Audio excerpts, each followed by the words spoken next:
What's up, guys? It's your boy Moe, And I'm Yazzie. and we're back with another episode of No More Bad Takes. And today we're going to be breaking down everything that went down in the play-ins, and we're going to be talking about that last game in each conference and who we think is going to sneak that 8th spot.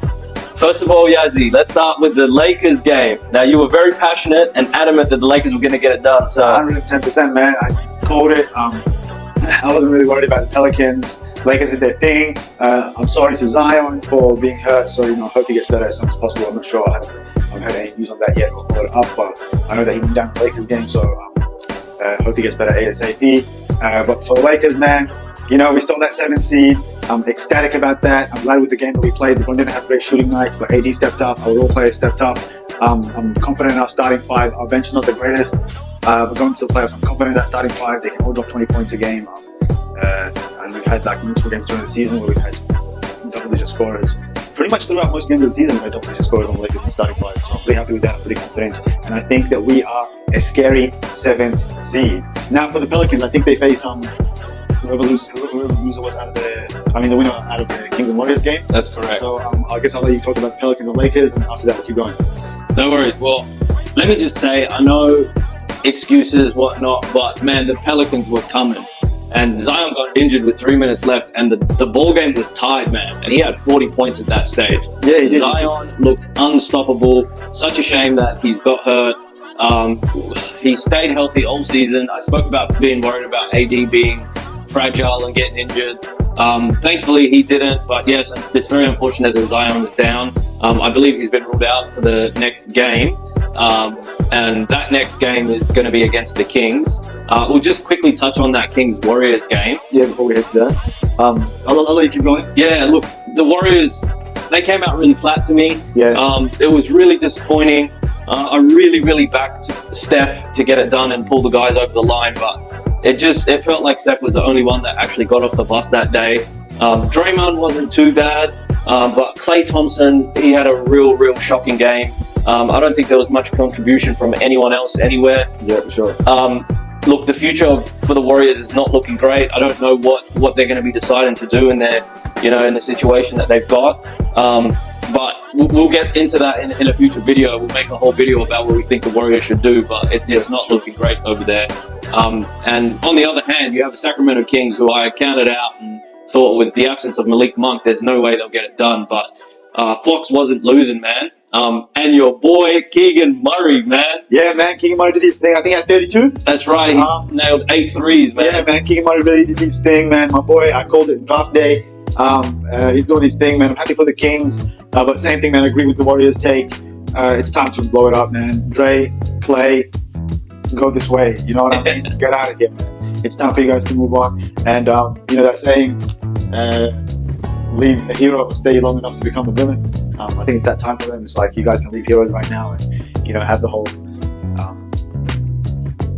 heroes exit. Yeah, heroes especially with Draymond, man. Like you talk about, villainizing himself. For sure. He's really hitting that stage, and we saw throughout the season frustration with him and Steph, visibly being frustrated with him. So yeah, for sure. It'll be very interesting. And in terms of the future matchup, so we've got one more game, which is the Kings and the Pelicans. What do you predict happens there? Look, Kings, Pelicans, I'm pretty sure Kings are pretty healthy. They look good. They look hungry. Depending on how Zion, you said he is ruled out for the next game. So in that case, I'm definitely going to choose the Kings to take that 8th seed and solidify their place in the playoffs. But if the Pelicans take it, man, good for them. I'm not really rooting for either or. I think they're just going to be a first-round exit regardless. You know what I mean? But I will pick the Pelicans. Sorry, the Kings. The Kings will be my pick. Completely agree with that take. I don't even think there's much more to add. I feel exactly the same. So we'll move on to the 76ers and Heat game, which I predicted would be one of the better 7-8 matchups that we've got going on, and boy, did it deliver, hey? Yeah, that was an incredible game, 1-point win for the 76ers, stealing the 7th seed. So, yeah, definitely, man, played a great game. One thing to note from that as well is Jimmy Butler went down with injury. He got tangled up with Kelly Oubre, I believe. Yeah, I saw that. And he's also been ruled out of the next game. So it's going to be interesting to see what the Heat can do. I know Heat culture and they always find a way, but without their star boy and Jimmy Butler, that's a tough ask, you know. But I thought, look, the 76ers got the job done. They did what they needed to do. They hustled. They hustled. Joel Embiid, Nick Batum had a massive game as well. So some guys that they needed to step up, stepped up.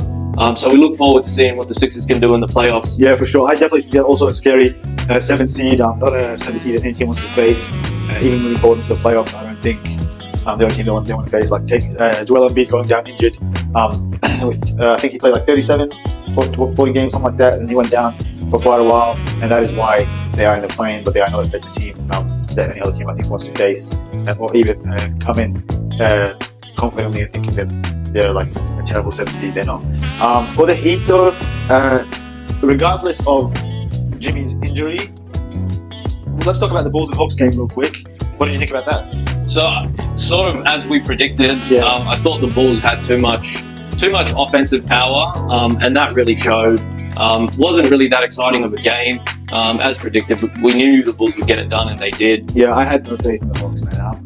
The Hawks, to me, they're another team that need a whole video discussing what they need to do next, because for sure their future ain't looking great, and they really got to make a decision on what they do with their guard situation moving forward. But for sure, that's we can do that in another episode. But yeah, look, the Bulls, they look good. DeRozan, he's always trusty. Yeah, you know, he's one of the more underrated players for sure of this generation. Shout out to DeRozan, man. That mid range is money. It is money, man. Lost art in the NBA. For sure. So it'll be Heat versus Bulls. Look, man, I believe in Heat culture. I'm a fan of the Heat culture, and I do think they get it done, regardless of no Jimmy. And I think they steal the 8th seed. It'll be a close game. It won't be a blowout. I think it'll be a very close game. But I think if they just, because of their defensive grit, their hustle, they just get it done. You know. I'm going to disagree, and I think without Jimmy, the Heat, yes, Heat culture, and they'll get guys to step up, but I don't think they can get this one done. They looked old in some portions of the game. I don't think they have the depth that they had, you know, last year when they made that run. So I'm predicting that the Bulls will upset the Heat, and they'll go on to claim that 8th seed. And look, we'll get into the playoff predictions, but I don't think it really matters. I think whoever comes out in that 8th seed is going to get crushed by the Boston Celtics, unfortunately. Yeah, for sure. But yeah, I mean, I'm going to come out and say that Tyler Hero drops 40 tomorrow. Tyler Hero drops 40. Yeah, he drops 40. Man, hell no, he ain't dropping 40. Who's he dropping 40 on? Caruso? I'm just saying, man. Caruso. Sometimes players feel, come in. Nah. We've seen Tyler Hero go before. Caruso locking that up. We'll see. It'll be interesting to see. I think he'll get a lot of usage tomorrow, for sure. But yeah, thank you guys for watching. Appreciate it. Stay tuned for more. We'll be discussing playoff predictions very soon for East and West. It's going to be very interesting because we disagree on a lot, so there'll be a lot of arguing happening for sure. And is there anything else you'd like to add? That's it. Stay tuned and subscribe. Peace.